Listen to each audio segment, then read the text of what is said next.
നമസ്കാരം. എല്ലാ പ്രിയപ്പെട്ട പ്രേക്ഷകർക്കും സൂപ്പർ പ്രൈം ടൈമിലേക്ക് സ്വാഗതം. ഇന്നലെ ഇറാന് 48 മണിക്കൂർ അന്ത്യശാസനം കൊടുത്ത അമേരിക്കൻ പ്രസിഡന്റ് ഇന്ന് 5 ദിവസത്തേക്ക് വെടിനിർത്തൽ പ്രഖ്യാപിച്ചു.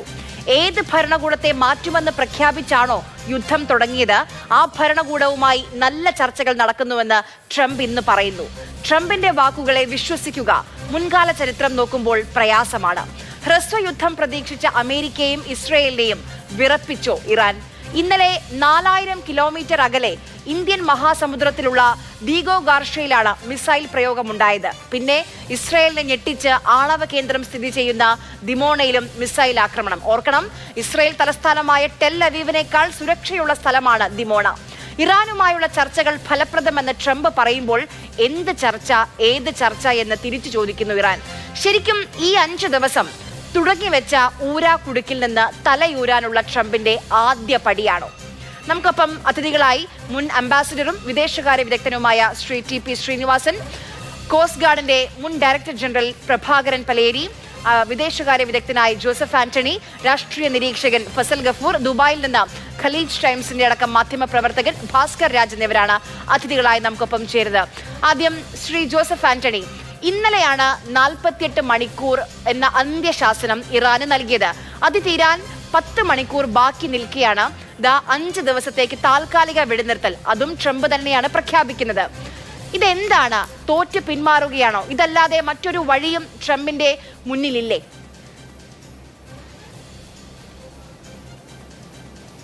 നമ്മൾ ആദ്യം ഇതിനകത്തൊരു ക്ലാരിറ്റി വരുത്തേണ്ടതുണ്ട്. ട്രംപ് പ്രഖ്യാപിച്ചത് വെടിനിർത്തലല്ല. ട്രംപ് പ്രഖ്യാപിച്ചത് 5 ദിവസത്തേക്ക് ഈ എണ്ണ പ്ലാന്റുകളെയും അതിൻ്റെ ഇൻഫ്രാസ്ട്രക്ചറുകളെയും ആക്രമിക്കുന്നത് പോസ്റ്റ്പോൺ ചെയ്തിരിക്കുന്നു, നീട്ടിവെച്ചിരിക്കുന്നു എന്നാണ്. എന്ന് പറഞ്ഞാൽ എണ്ണ പ്ലാന്റുകൾക്കെതിരെ ഒന്നും ആക്രമണം നടത്തില്ല, ബാക്കിയുള്ള സ്ഥലത്തേക്ക് വേണമെങ്കിൽ അമേരിക്കയ്ക്ക് ആക്രമണം നടത്താം. അതാണ് ഒന്നാമത്തെ കാര്യം. വെടിനിർത്തലല്ല, ആക്രമണം നീട്ടിവെച്ചിരിക്കുന്നു, പോസ്റ്റ്പോൺ ചെയ്തിരിക്കുന്ന വാക്കാണ് അദ്ദേഹം ഉപയോഗിച്ചിരിക്കുന്നത്. ഒന്നാമത്തെ കാര്യം. 2, ഇസ്രായേൽ ഈ എന്ത് ചെയ്യും എന്ന് ഇതുവരെ പറഞ്ഞിട്ടില്ല. ഇസ്രായേൽ ഇപ്പോഴും ആക്രമണം നടത്തിക്കൊണ്ടിരിക്കുകയാണ് ഇറാനെതിരെ. 2, മൂന്നാമത്തെ കാര്യം, ഇറാൻ പറയുകയാണ് ഞങ്ങൾ ഇതുവരെ ആരുമായും ചർച്ച നടത്തിയിട്ടില്ല എന്ന് മാത്രമല്ല ഇറാനും ഇസ്രായേലിനെതിരെ ആക്രമണം നടത്തിക്കൊണ്ടിരിക്കുകയാണ്. അപ്പോൾ എന്തുകൊണ്ടാണ് ഇങ്ങനെ ഒരു സാഹചര്യത്തിൽ ട്രംപ് എന്ന് പറയുന്ന അമേരിക്കൻ പ്രസിഡന്റ് പെട്ടെന്ന് ഈ ഒരു ആക്രമണത്തിൻ്റെ നീട്ടിവെക്കൽ പ്രഖ്യാപനം നടത്തിയത് എന്നുള്ളതുകൊണ്ട് ഞാൻ കരുതുന്നത് അദ്ദേഹത്തിന് സമാധാനത്തോടുള്ള സ്നേഹം കൊണ്ടല്ല.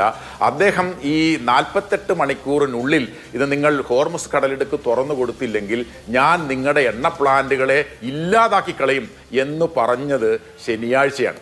ശനിയാഴ്ച ഇത് വന്നതോട് കൂടിയിട്ട് തന്നെ പെട്രോളിയം ഉൽപ്പന്നങ്ങൾക്ക് അതിഭീകരമായി ആഗോളതലത്തിൽ വില വർദ്ധിച്ചു. അതായത് ശനിയാഴ്ച എല്ലാ മാർക്കറ്റുകളും അടയ്ക്കുന്ന സന്ദർഭത്തിലാണ് അദ്ദേഹത്തിൻ്റെ പ്രഖ്യാപനം വന്നത്. ഇന്ന് എപ്പോഴാണ് പ്രഖ്യാപനം വന്നത്? തിങ്കളാഴ്ച ഈ മാർക്കറ്റുകൾ തുറക്കുന്നതിന് മുമ്പായിട്ടാണ്. അപ്പോൾ അദ്ദേഹത്തിൽ ഈ അവിവേകിയായിട്ടുള്ള ട്രംപിലെ ഭരണാധികാരി പിന്മാറുകയും വിവേകിയായിട്ടുള്ള കച്ചവടക്കാരൻ ഉണരുകയും ചെയ്തിരിക്കുന്നത് മാത്രമേ നമ്മൾ കാണേണ്ടതുള്ളൂ. ഇവിടെ ഇന്ന് മാർക്കറ്റുകൾ ഓപ്പൺ ചെയ്യുമ്പോൾ സ്വാഭാവികമായിട്ടും ഈ ശനിയാഴ്ച അദ്ദേഹം പുറപ്പെടുവിച്ച അപക്വമായ പ്രഖ്യാപനത്തിൻ്റെ ഫലമായിട്ട് ആഗോളതലത്തിൽ പെട്രോളിയം ഉൽപ്പന്നങ്ങൾക്കും സ്വർണത്തിനുമെല്ലാം അതിഭീകരമായി വില കൂടുകയും ഓഹരി വിപണികൾ തകരുകയും ചെയ്യുമെന്നുള്ള യാഥാർത്ഥ്യബോധം ഉണ്ടായതുകൊണ്ടാണ് ഒന്നാമത് അദ്ദേഹം ഇത് നടത്താൻ തയ്യാറായതെന്നാണ് എൻ്റെ ഒന്നാമത്തെ നിഗമനം. രണ്ടാമത്തത്, നമുക്കെല്ലാവർക്കും അറിയാം, അദ്ദേഹം പറഞ്ഞു നിങ്ങൾ 48 മണിക്കൂറിൽ ഹോർമുസ് കടലിടുക്ക് തുറന്നു കൊടുത്തില്ലെങ്കിൽ, അദ്ദേഹം പറഞ്ഞ കാര്യമുണ്ട്, ഹോർമുസ് കടലിടുക്ക് നിങ്ങളായിട്ട് തുറക്കണ്ട, ഞങ്ങൾ തുറന്നോളാം, ഞങ്ങളായിട്ട് തുറക്കും എന്നൊക്കെ പറഞ്ഞു. ഞങ്ങളുടെ കപ്പലുകളുടെ ഞങ്ങളുടെ നേവിയുടെ പിന്തുണയോട് കൂടിയിട്ട് ഏത് കപ്പലിന് വേണമെങ്കിലും കടന്നു പോകാം എന്നൊക്കെ അദ്ദേഹം വീമ്പിളക്കിയിരുന്നു. പക്ഷേ അദ്ദേഹത്തിൻ്റെ സേന, ഇതുമായി ബന്ധപ്പെട്ട ആളുകൾ പറഞ്ഞു ഞങ്ങളുടെ സേനാ വ്യൂഹത്തിനൊന്നും ഈ ഹോർമുസ് കടലിടുക്കിലൂടെ പോകുന്ന കപ്പലുകൾക്ക് അകമ്പടിയൊന്നും കൊടുക്കാൻ കഴിയത്തില്ല. പിന്നെ അദ്ദേഹം പറഞ്ഞു ഞങ്ങൾ ഇവർക്ക് ഇൻഷുറൻസ് കവറേജിൽ അതിനകത്ത് ഞങ്ങൾ കുറവ് വരുത്തി അവരെ സഹായിക്കും. അതും നടന്നില്ല. അപ്പം ഞാൻ പറഞ്ഞു വരുന്നത്, ഈ ഒരു ഉറപ്പിന്മേൽ ഈ ലോകത്തിലെ ഒരു ഉത്തരവാദിത്വ ബോധമുള്ള കപ്പലും ഒരു രാഷ്ട്രവും അവരുടെ ഈ അമേരിക്കൻ വാക്കുകളെ വിശ്വസിച്ചുകൊണ്ട് ഹോർമുസ് കടലിടുക്കിലൂടെ വരാൻ കഴിയത്തില്ല. കാരണം 30 കിലോമീറ്റർ വ്യാസമുണ്ട് ഈ ഹോർമുസ് കടലിടുക്കിനെങ്കിലും ഒരു 2 കിലോമീറ്ററിലൂടെയൊക്കെ നാരോ പാസേജിലൂടെ മാത്രമേ കപ്പലുകൾക്ക് പോകാൻ കഴിയൂ.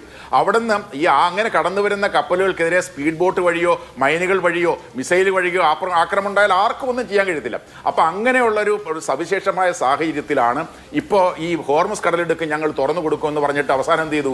അവസാനം അവർ പറഞ്ഞു, ഇത് ആരാ എണ്ണ കൊണ്ടുവന്നത്? ഇന്ത്യ കൊണ്ടുപോകുന്നു, ചൈന കൊണ്ടുപോകുന്നു, ജപ്പാൻ കൊണ്ടുപോകുന്നു, കൊറിയ കൊണ്ടുപോകുന്നു. അപ്പോൾ അവരെല്ലാവരും വന്ന് ഇത് തുറന്നു കൊടുക്കണം, യൂറോപ്യൻ രാജ്യങ്ങൾ വരണം, അവർ തുറന്നു കൊടുക്കണം, അവർ കൊണ്ടുപോകണം എന്നുള്ള തരത്തിലേക്ക് വന്നു. എന്ന് പറഞ്ഞാൽ എന്നെ കൊണ്ട് പറ്റൂല. അതായത് ഈ സംഘർഷമെല്ലാം സൃഷ്ടിച്ച് വെച്ചിട്ട് ഇത് ആകെ കൂടി പ്രശ്നമാക്കിയിട്ട് അദ്ദേഹം പറയാണ് ഇതിനി നിങ്ങൾ കൊണ്ടുപോകണം. ആരാ ഇത് ഉത്തരവാദി അമേരിക്കയും ഇസ്രായേലുമാണ്. ഈ അമേരിക്കയും ഇസ്രായേലും ഉണ്ടാക്കി വെച്ച കുഴപ്പങ്ങൾക്ക് ഇന്ത്യ ഉൾപ്പെടെ ചൈന ഉൾപ്പെടെയുള്ള രാജ്യങ്ങൾ വന്ന് കൊണ്ടുപോകണം എന്നാണ് അദ്ദേഹം പറഞ്ഞത്. അപ്പൊ അത് നടക്കൂല.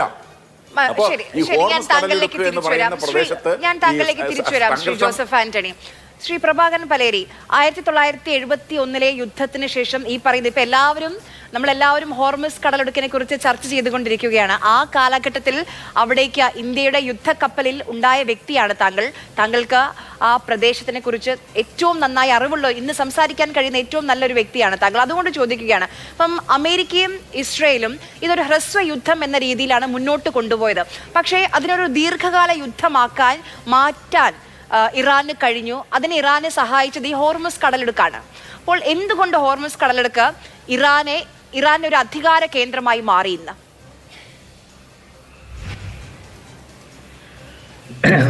ഇതിനെപ്പറ്റി എൻ്റെ അഭിപ്രായം പറയണമെങ്കിൽ ഇപ്പോൾ 1971 യുദ്ധത്തിന് ശേഷം ആ കടലിടുക്കുകളിൽ കൂടെ ഞാൻ പോയിട്ടുണ്ട് എന്നുള്ളത് കണ്ട് മാത്രം ആവുന്നില്ല. കാരണം ഞാൻ ഒരുപാട് പോയിട്ടുണ്ട് അതിൽ കൂടെ. പിന്നെ ഇറാനുമായിട്ടുള്ള പല സംഗതികളിലും ഞാൻ ഇടപെട്ടിട്ടുമുണ്ട് അന്നത്തെ കാലത്ത്. പലതും എനിക്കറിയാം. പക്ഷെ ഇവിടെ ഞാനിപ്പോൾ പറയുന്നത് അത് ശരിക്കും ശ്രദ്ധിച്ച് നിങ്ങൾ കേൾക്കുകയാണെങ്കിൽ ഞാൻ വിചാരിക്കുന്ന മാതിരി അല്ല ഇതിപ്പോൾ നടക്കുന്നത്. ഒന്നാമത് ഇതൊരു യുദ്ധമായിട്ട് കാണാൻ എനിക്ക് സാധിക്കില്ല. കാരണം ഒരു യുദ്ധം എന്ന് പറയണമെങ്കിൽ അതിന് ചില നിയമങ്ങൾ പാലിക്കാനുണ്ട്. അതിൻ്റെ ചട്ടക്കൂടുകൾ ഇതിൽ വരുന്നില്ല. ഇത് യുദ്ധം അല്ല, പക്ഷെ സംഘർഷമാണ്. ഈ സംഘർഷം നമ്മുടെ കൈ വിട്ടു പോകുമ്പോഴാണ് അത് യുദ്ധമാകുന്നതും പിന്നെ അത് ഒരു തരം നിയമത്തിൻ്റെ കീഴിൽ കൊണ്ടുവരുന്നത്. ഉദാഹരണമായിട്ട് ഇപ്പോൾ ഈ യുദ്ധത്തിൽ ഏതെങ്കിലും ഒരു കാര്യമായിട്ടുള്ള ക്രിമിനൽ ആക്ട് നടന്നിട്ടുണ്ടെങ്കിൽ അതിനെ വാർ ക്രൈമായിട്ട് കാണാൻ നമുക്ക് സാധ്യമല്ല നിയമപ്രകാരം. അതിനെ കാണേണ്ടത് അതിലും വലിയ ഒരു തെറ്റായിട്ടാണ്. അതൊക്കെ പോകട്ടെ. ഇപ്പോൾ ഞാൻ കാണുന്ന ഇതൊക്കെ സംഭവങ്ങൾ, ഒന്ന്, നമുക്ക് കിട്ടുന്ന വിവരങ്ങളൊക്കെ മാധ്യമങ്ങളിൽ കൂടെയും പല വിവരങ്ങളിൽ കൂടെയാണ്, അല്ലാതെ രഹസ്യാന്വേഷണ വിഭാഗത്തിൻ്റെ വിവരങ്ങളായിട്ടല്ല നമുക്ക് കിട്ടുന്നത്. അപ്പോൾ ട്രംപ് എന്ത് പറഞ്ഞു എന്നുള്ളത് ട്രംപിന് അറിയാം നമ്മളെക്കാളും കൂടുതൽ. ഓരോരുത്തരും ചെയ്യുന്ന എന്താണെന്ന് അവർക്ക് മാത്രമേ അറിയുള്ളൂ. പക്ഷെ നമുക്കത് ഊഹിച്ചെടുക്കാൻ പറ്റും. നമുക്ക് അതിനെപ്പറ്റിയുള്ള കുറച്ച് വിവരങ്ങളുണ്ടെങ്കിൽ, ഗവേഷക വിദഗ്ധരാണെങ്കിൽ, അങ്ങനെയുള്ള വിദഗ്ധന്മാരാണ് നമ്മളെപ്പോഴും ഇതുപോലുള്ള ചർച്ചകളിൽ പങ്കെടുക്കാറുള്ളത്. എന്നെ സംബന്ധിച്ചിടത്തോളം ഇത് യുദ്ധമാണ് എന്ന് ഞാൻ പറയില്ല. പക്ഷെ ഇതുപോലെയുള്ള സംഭവങ്ങളാണ് ഇനി നടക്കാൻ പോകുന്നത് ലോകത്തിൽ. 2021 ഇതിപ്പം ആണ് നമ്മുടെ അസർബൈജാൻ അർമേനിയ യുദ്ധത്തിൽ 2021 ഒരു പ്രത്യേക അവസ്ഥ വന്നിരുന്നു. ആ അവസ്ഥയിലാണ് പിന്നീട് വന്നിട്ടുള്ള സംഘർഷങ്ങൾ വെറും സംഘർഷങ്ങളായിട്ട് നിന്നിട്ടുള്ളൂ. സംഘർഷങ്ങൾ എന്ന് പറയുന്നത് എൻ്റെ അഭിപ്രായത്തിൽ അത് ഞാൻ മാറ്റാൻ പോകുന്നില്ല. സംഘർഷങ്ങൾ എന്ന് പറയുന്നത് നമുക്ക് ഏത് സമയത്ത് നിർത്താനും ബ്രേക്ക് കൊടുക്കാനും ആക്സിലറേറ്റ് അപ്ലൈ ചെയ്യാനും കഴിയും. യുദ്ധം എന്ന് പറയുന്നത് സംഘർഷങ്ങൾ കൈവിട്ടു പോകുമ്പോഴാണ്. അത് കഴിഞ്ഞാൽ പിന്നെ അത് യുദ്ധമായി, പിന്നെ നമുക്ക് അത്ര എളുപ്പത്തിൽ നിർത്താൻ പറ്റില്ല. പിന്നെ അതിനു പുറമെ വേറെ പല കാരണങ്ങളും ഉണ്ട്. വേറെ പല എന്താ പറയുക എക്സ്പീരിയൻസ് നമുക്കുണ്ടാകും. അതും സംഘർഷവുമായിട്ട് നോക്കുമ്പോൾ വലിയ കൈവിട്ടു പോയ ഒരു സംഘർഷമായിട്ടാണ് യുദ്ധം കാണേണ്ടത്. ഇത് ഇപ്പോഴും ആ യുദ്ധത്തിൽപ്പെട്ട ആളുകളുടെ നിയന്ത്രണത്തിലാണ്. 3 പാർട്ടിയുണ്ട്. ആ 3 പാർട്ടിയുടെയും കാര്യമായിട്ടുള്ള നിയന്ത്രണത്തിലാണ് ഈ യുദ്ധമുള്ളത്. ആർക്ക് വേണമെങ്കിലും അതിനെ സ്റ്റിയർ ചെയ്യാൻ സാധിക്കും. ഒരാൾ സ്റ്റിയർ ചെയ്യുമ്പോൾ മറ്റേ ആൾക്ക് വേറെ തരത്തിൽ സ്റ്റിയർ ചെയ്യാൻ പറ്റും. അങ്ങനെ നമ്മൾ വിചാരിക്കുകയാണെങ്കിൽ, ഇത് ഞാൻ ഈ ചാനലിലായതുകൊണ്ട് ഞാൻ പറയുകയാണ് ഇങ്ങനെ ഈ ഭാഷയിൽ. അങ്ങനെ ഞാൻ കാണുന്നത് നിയന്ത്രണാതീതമായിട്ടുള്ള ഒരു യുദ്ധമാണ്. പക്ഷെ വളരെയധികം വിഡ്ഢിത്തരങ്ങൾ എന്ന് ഞാൻ പറഞ്ഞാൽ അത് ട്രംപ് സമ്മതിക്കുമോ എന്ന് എനിക്ക് അറിയില്ല. വളരെയധികം വിഡ്ഢിത്തങ്ങൾ ഞാനിതിൽ കാണുന്നുണ്ട്. ഒരുപാട് നാശനഷ്ടങ്ങൾ ആവശ്യമില്ലാതെ വലിച്ചു വരുത്തി ഒരു പ്ലാൻ ചെയ്യാത്ത ഒരു സംഘർഷം ആർക്കാണ് വിജയിക്കാൻ പറ്റുക എന്ന് നമുക്ക് പറയാൻ പറ്റുന്നില്ല. അങ്ങനെയുള്ള ഒരു അവസ്ഥയിലാണ് നമ്മളിപ്പോൾ ഉള്ളത്. ഈ അവസ്ഥയിൽ 3 പേർക്കും വളരെയധികം വിഷമങ്ങളുണ്ട്. ഈ വിഷമങ്ങൾ തീർത്തു വരണമെങ്കിൽ എത്രയോ കാലങ്ങൾ എടുക്കും. അത് അവർക്ക് അറിയാം. കാരണം ഒരു രാജ്യത്തെ നിയന്ത്രിക്കുന്ന ഒരു പ്രസിഡന്റ് എന്നൊക്കെ പറയുന്നത് അത്ര എളുപ്പമല്ല. നമുക്ക് തമാശ പറഞ്ഞ് അയാളെ വിഡ്ഢിയാക്കാൻ പറ്റില്ല. അവർക്കൊക്കെ അറിയാം അവരെന്താ ചെയ്യുന്നത്.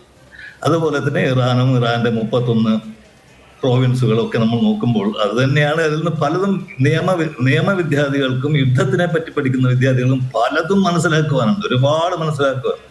അപ്പൊ അങ്ങനെ നോക്കുമ്പോൾ ഞാൻ ഇവിടെ കാണുന്നത് ലോകത്തിൽ വരാൻ പോകുന്ന മാറ്റങ്ങളാണ്. നാശനഷ്ടങ്ങൾ സംഭവിച്ചുകൊണ്ടേയിരിക്കും, പക്ഷെ അതിന്റെ രീതി മാറിക്കൊണ്ടുവരുന്നു. അങ്ങനെയുള്ള ഒരു യുദ്ധം ആണ് ഇപ്പോൾ നടക്കുന്നത്. അത് തന്നെയാണ് ഉക്രൈനിലും നടക്കുന്നത്. ശരി, ഞാൻ താങ്കളിലേക്ക് മടങ്ങി വരാം ശ്രീ പ്രഭാകരൻ പലേരി. ശ്രീ ടി.പി. ശ്രീനിവാസൻ, ഈ യുദ്ധത്തിൽ ഇന്നിപ്പോ ഇത് യുദ്ധം തുടങ്ങിയ ഇതിപ്പോ 3ാമത്തെ ആഴ്ചയാണ്. ആദ്യം മുതൽ ട്രംപ് ഓരോ കാര്യങ്ങൾ പറയുന്നുണ്ട്. ഇറാനിലെ ഭരണമാറ്റം, ആ രീതിയിൽ ഇറാന്റെ പരമാധികാരത്തിലേക്ക് കടന്നുകയറ്റം, അങ്ങനെ ഓരോ ദിവസവും ട്രംപിന്റെ അമേരിക്കയുടെ ലക്ഷ്യങ്ങൾ മാറി മറയുന്നുണ്ട്. ഇപ്പോൾ ഏത് ഭരണകൂടത്തെ മാറ്റും എന്ന പ്രതിജ്ഞ എടുത്താണോ ഈ യുദ്ധം ചെയ്തത്?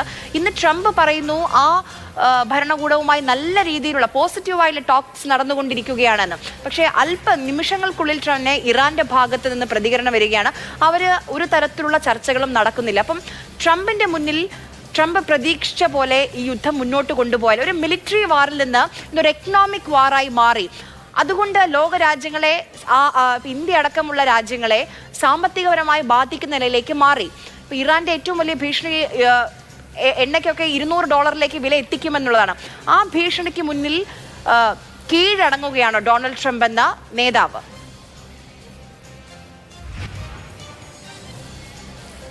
ഇതിൻ്റെ പ്രധാനമായ ഉദ്ദേശം ഇറാൻ ഒരു ആണവായുധമുള്ള രാജ്യമാകരുത് എന്നുള്ളതാണ്. അത് 2002 ഞാൻ ഇൻ്റർനാഷണൽ അറ്റോമിക് എനർജിയിൽ പ്രവർത്തിക്കുമ്പോഴാണ് ഈ കേസ് ആദ്യമായിട്ട് വന്നത്. അപ്പോൾ അന്ന് മുതൽ അതിൻ്റെ ഉദ്ദേശം ഇറാനെ സംബന്ധിച്ചിടത്തോളം ആണവായുധം ഉണ്ടാക്കണമെന്നല്ല, അവർക്കൊരു ഡിറ്ററൻറ്റ് വേണം, മറ്റുള്ളവരെ ആക്രമിക്കാൻ പാടില്ല. അവരതിന് മോഡലായിട്ട് വെച്ചിരുന്നത് ഇന്ത്യയെയും DPRKയുമാണ്. ഇന്ത്യ NPT സൈൻ ചെയ്തിട്ടില്ലാത്തതുകൊണ്ട് നമുക്ക് ഓബ്ലിഗേഷൻസ് കുറവാണ്. അതേസമയത്ത് DPRK സൈൻ ചെയ്തിട്ടുണ്ട്, എന്നിട്ടും അവർ ആയുധം ഉണ്ടാക്കുന്നു. അപ്പോൾ ഈ 2 മോഡൽ വെച്ചുകൊണ്ടാണ് അവർ പ്രവർത്തിച്ചത്. അവർക്കൊരു ഡിറ്ററൻ്റാണ് ആവശ്യം. അത് തീർച്ചയായിട്ടും അവർക്ക് നേടിയെടുക്കാൻ കഴിയുകയും ചെയ്യും. അപ്പോൾ ഇപ്പോഴത്തെ ബോംബിംഗ് എല്ലാം കഴിയുമ്പോൾ ആണവായുധത്തിൻ്റെ പ്രശ്നം അത്ര പ്രധാനമല്ല. പക്ഷേ യുദ്ധം തുടങ്ങിക്കഴിഞ്ഞപ്പോൾ എന്തൊക്കെയാണ് വരുന്നത് എന്ന് ഞാൻ കേട്ടത്, പ്രസിഡന്റ് ട്രംപിൻ്റെ വാചകത്തിൽ തന്നെ കേട്ടത്, I want to make a deal, Iran wants to make a deal എന്നാണ്. ഇത് ഇറാൻ കൺഫേം ചെയ്തിട്ടില്ല, പക്ഷേ അദ്ദേഹം ഒരു ഡീൽ മേക്കറായിട്ടാണല്ലോ എല്ലാ കാര്യങ്ങളും കൈകാര്യം ചെയ്യുന്നത്. അപ്പോൾ അദ്ദേഹം ഒറിജിനൽ ഒബ്ജക്റ്റീവൊക്കെ മാറി. ഇത് റെഷീം ചേഞ്ചോ അല്ലെങ്കിൽ ആളുകൾ ഏറ്റെടുക്കുക, അതൊന്നുമില്ല. അതേസമയത്ത് കാര്യത്തിൽ ആണവായുധങ്ങൾ ഉണ്ടാക്കാൻ അവർക്ക് കുറേ വർഷത്തേക്കെങ്കിലും കഴിയുകയില്ല. അപ്പോൾ അദ്ദേഹത്തിൻ്റെ യുദ്ധം അദ്ദേഹം വിചാരിച്ച പോലെ പോകുന്നില്ല. അദ്ദേഹം പരാജയത്തിനാണ് മുന്നിൽ കാണുന്നതെന്ന് തീർച്ചയാണ്. അതേസമയം ഒരു ഫേസ് സേവിങ് ഡിവൈസ് വേണമല്ലോ. ആ ഫേസ് സേവിങ് ആയിട്ടുള്ളത് ഈ ആണവ കാര്യത്തിലാണ്. അവരിനി ആണവായുധങ്ങൾ ഉണ്ടാക്കുകയില്ല. അവർക്കത് ഉണ്ടാക്കാൻ ആഗ്രഹമില്ല. അവർക്കൊരു ഫത്താ തന്നെയുണ്ട്. അവർ ഖൊമൈനി പറഞ്ഞിട്ടുണ്ടായിരുന്നു, നമ്മൾ ഒരിക്കലും ആണവായുധങ്ങൾ ഉണ്ടാക്കാൻ പാടില്ല എന്ന്. അതൊരു റിലീജിയസ് ഇൻസ്ട്രക്ഷനാണ്. അപ്പോൾ അത് മാറിപ്പോയി. അപ്പോൾ ഈ ഹോർമസിൻ്റെ കാര്യത്തിലാണിപ്പോൾ പ്രശ്നം വന്നിരിക്കുന്നത്. അതവർ പ്രതീക്ഷിച്ചില്ല, അത് പ്രതീക്ഷിക്കേണ്ടതായിരുന്നു. അപ്പോൾ അതുകൊണ്ട് അതാണിപ്പോൾ മാറ്റം സംഭവിച്ചിരിക്കുന്നത്. രണ്ടാമത്തേത്, ഈ ഇറാൻ GCC രാജ്യങ്ങളെ ആക്രമിച്ചത് അത് വളരെ അപ്രതീക്ഷിതമായിരുന്നു. ആരും പ്രതീക്ഷിച്ചിട്ടില്ല അവർ ഈ ഗൾഫ് രാജ്യങ്ങളെ നശിപ്പിക്കാൻ ശ്രമിക്കുമെന്നുള്ളത്.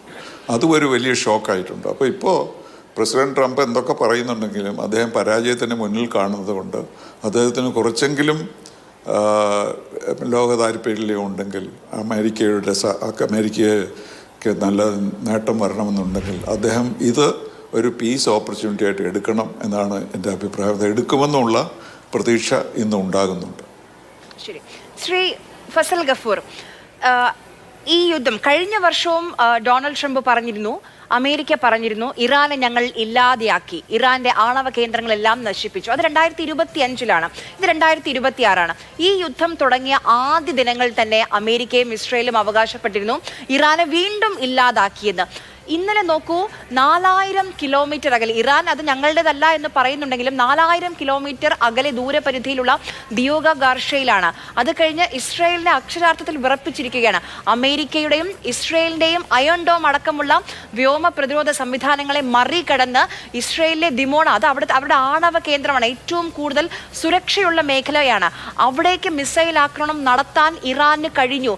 അപ്പോൾ തങ്ങളുടെ പക്കൽ എന്തൊക്കെ ആയുധങ്ങളുണ്ട് എന്നുള്ളത് ഒറ്റയടിക്ക് തീർക്കുകയല്ല, ഓരോ ദിവസവും സ്റ്റെപ്പ് ബൈ സ്റ്റെപ്പ് ഇത് ദീർഘകാലത്തേക്കുള്ള ഒരു പ്രൊജക്റ്റായി ഇറാൻ കരുതി വെച്ചിരിക്കുകയായിരുന്നോ? തീർച്ചയായിട്ടും. കാരണം ഇറാനെ സംബന്ധിച്ചിടത്തോളം ഈ അറബ് GCC രാജ്യങ്ങൾ ഒരു യുദ്ധത്തിലും അവർ പങ്കെടുത്തിട്ടില്ല. എൻ്റെ ഓർമ്മ ശരിയാണെങ്കിൽ 3 യുദ്ധം ഉണ്ടായിരുന്നു ഇസ്രായേലിനെതിരായിട്ട്. അതിലൊന്നും ഈ GCC രാജ്യങ്ങൾ പങ്കെടുത്തിട്ടില്ല. സൗദി അറേബ്യ നേരിട്ട് പങ്കെടുത്തിട്ടില്ല. അതുകൊണ്ട് അവരുടെ മിലിറ്ററി എല്ലാം ടൈം ടെസ്റ്റഡ് അല്ല. അതേസമയം ഇറാനെ സംബന്ധിച്ചിടത്തോളം 8 വർഷമായിട്ട് അവർ ഈ ഒരു സുപ്പീരിയർ ആയിട്ടുള്ള ഫോഴ്സായിട്ടുള്ള ഇറാഖിനെതിരായിട്ട് അവർ പിടിച്ചു നിന്ന് ആ യുദ്ധത്തിൽ യഥാർത്ഥത്തിൽ എപ്പോഴും നമ്മൾ ആരാണ് ഒഫൻസീവിൽ പോകണം, അവർ തോറ്റുപോകാന്നാണല്ലോ പറയുന്നത്. അതുകൊണ്ട് അവിടെ ശരിക്കും പറഞ്ഞാൽ ഇറാഖ് തോറ്റുപോവുകയാണ് ചെയ്തിട്ടുള്ളത്.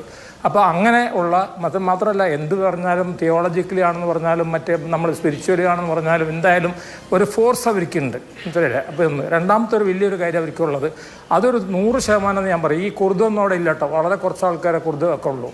ആ കുർദും കൂട്ടരൊക്കെ അവരെയൊക്കെ ഉപയോഗിച്ചുകൊണ്ട് അവിടെ ഒരു തരത്തിലുള്ള ഒരു റിവോൾട്ട് ഉണ്ടാക്കാമെന്നൊക്കെ അമേരിക്ക വിചാരിച്ചാൽ അതൊന്നും നടക്കുന്ന കാര്യമല്ല. രണ്ടാമത്തെ കാര്യം, കുർദ് പല സ്ഥലത്തുണ്ട്, സിറിയയിലുണ്ട് കുർദ്, ഇറാഖിലുണ്ട്, അതൊന്നും കാര്യമൊന്നുമില്ല.